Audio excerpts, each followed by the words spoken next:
अपने पूर्वजों की ऐसी दिशा देखकर वो ब्राह्मण अत्यंत दुखी होता है और सोचने लगता है कि प्रत्येक मनुष्य का यह निहित कर्म है कि वो अपने पूर्वजों को मुक्ति दिलाने के लिए कार्य करे। वो ब्राह्मण उन पिशाच को वचन देता है और कहता है, हे प्रेतों, मैं आपकी मुक्ति के लिए अवश्य उपाय करूंगा। फिर वो ब्राह्मण मुनि अगस्त्य के पास जाता है और उन्हें पितरों की मुक्ति के लिए उपाय पूछता है। मुनि अगस्त्य उस ब्राह्मण को पितरों की मुक्ति के लिए किए जाने वाले तर्पण, श्राद्ध पिंड, दान पिंड, धर्म आदि क्रियाओं के बारे में बताते हैं और फिर वो ब्राह्मण पवित्र नदी के तट पर जाकर अपने पूर्वजों के लिए वो सभी कार्य करता है जो उसे मुनि अगस्त्य ने बताए थे।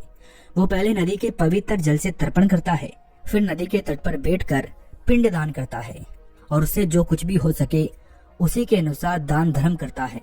इस प्रकार से उस ब्राह्मण के द्वारा तर्पण तथा दान धर्म करने से वे सभी पिशाच मुक्त हो जाते हैं और स्वर्ग की ओर जाने लगते हैं।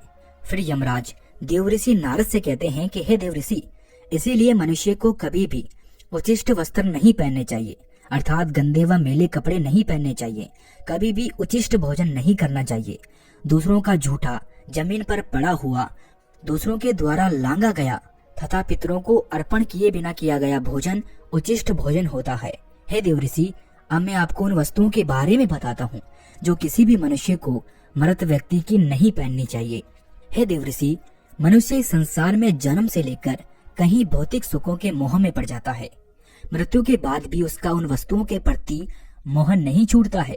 जब तक मनुष्य सांसारिक वस्तुओं का मोह त्याग करके संपूर्ण रूप से ईश्वर को अपना नहीं लेता है, तब तक वो अलग अलग योनियों में जन्म लेकर पृथ्वी लोक पर ही भटकता रहता है। कभी कभी यह मोह इतना अधिक हो जाता है कि वो मृत्यु के बाद भी पृथ्वी लोक पर भ्रमण करने लगता है, अर्थात वो प्रेत योनि धारण कर लेता है।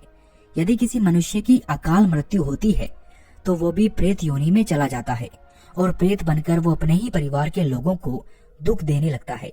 कई बार मनुष्य अपने मृत परिजनों की वस्तुओं को उनकी याद में अपने पास रख लेते हैं या उनकी वस्तुओं का उपयोग भी करने लगते हैं, लेकिन मनुष्य को मृत व्यक्ति की कुछ भी वस्तु का उपयोग कभी नहीं करना चाहिए, क्योंकि इन वस्तुओं के साथ उस मृत व्यक्ति की ऊर्जा जुड़ी हुई होती है। उस मृत व्यक्ति का उन वस्तु के प्रति मोह अधिक होने के कारण वो मृत्यु के बाद भी उन वस्तुओं से जुड़ा रहता है और यदि कोई इन वस्तुओं का प्रयोग करता है तो उसे कई परेशानियों का सामना करना पड़ता है। वो मृत आत्मा उसे कई प्रकार के दुख देने लगती है। इसीलिए किसी भी मनुष्य को मरे हुए व्यक्ति की चीजों का इस्तेमाल कभी नहीं करना चाहिए। मनुष्य चाहे तो उन वस्तुओं को संभाल कर अपने घर में रख सकता है अथवा उन चीजों को नदी के जल में प्रवाहित कर सकता है, लेकिन भूल कर भी उसकी वस्तुओं का इस्तेमाल आपको नहीं करना है।